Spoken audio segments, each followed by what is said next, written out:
시청자 여러분 안녕하세요. 박구스TV입니다. 영상에 앞서 구독과 좋아요는 저에게 큰 힘이 됩니다. 국토부에서 잠잠하다가 갑자기 7년치 문건을 홈피에 모두 공개를 했다며 슬쩍 원희룡 장관이 주장을 했던 백지화를 없었던 것처럼 자연스럽게 행동하고 있습니다.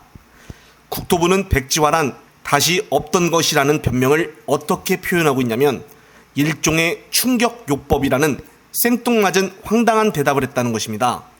이러자 오늘 민주당의 서울 양평 고속도로 의혹 태스크포스는 5가지 의혹을 국토부에 제기를 하며 원희룡은 답해라라면서 기자회견을 가졌습니다.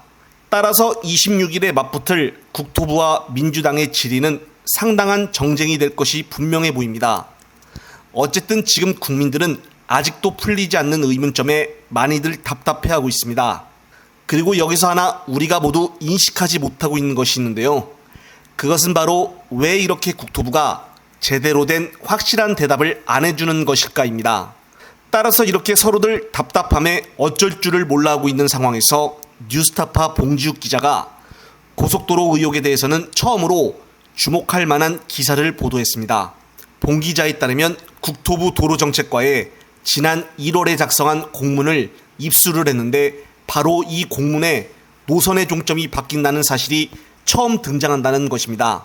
2조 원에 가까운 국책 사업을 하면서 그림지도 2장을 보여주고 국토부가 양평군에게 의견을 제시해달라고 한 것인데 당시 무엇을 근거로 해서 이렇게 노선이 바뀌었는지는 전혀 설명도 하지 않았다고 합니다. 또한 뉴스타파가 부침 자료의 문서 정보를 확인한 결과 수상한 점이 포착이 됐다며 이 파일의 요약 페이지를 보게 되면 내용을 작성한 시점은 2004년 5월 10일, 작성자는 건화 도로부사원 조머머라고 나온다는 것입니다. 따라서 뉴스타파는 국토부 도로정책과에 연락을 하여 이 한글 파일을 작성한 사람이 누군지를 물어보니 국토부 관계자는 처음에는 우리과 직원이 작성했다고 답했지만 기자가 문서 정보 속에 특정 업체명과 업체 관계자의 이름이 나온다고 다시 세세히 묻자 사실은 용역업체 직원이 작성을 했다고 말을 바꾸었다는 것입니다. 국토부에서 왜 이렇게 말을 바꾸고 있는지 얼핏 보아서는 책임을 회피하려고 하는 것이 아닌가 싶습니다. 하지만 뉴스타파가 계속 조사를 해보니 국토부의 두 번째 말도 역시 거짓말이었다는 것입니다. 확인 결과 조모 씨가 일했던 주식회사 건화는 타당성 조사 용역에서 입찰을 했다가 떨어진 업체라고 합니다. 몇 시간 후 경동 엔지니어링 관계자 A씨가 뉴스타파로 연락을 해왔는데 당시 회사 여직원이 건화회사의 옛날 파일을 이용을 했다면서 일종의 족보처럼 다른 회사 파일을 이용하기도 한다고 해명을 했다고 합니다. 하지만 나중에 알고 보니 이것마저도 진실이 아니었다고 하는데요. 따라서 뉴스타파가 취재를 종합해보면 몇 가지 가능성이 점쳐지는데 그 중에서도 제3의 인물이 국토부의 용역에 관여했을 가능성이라는 것입니다.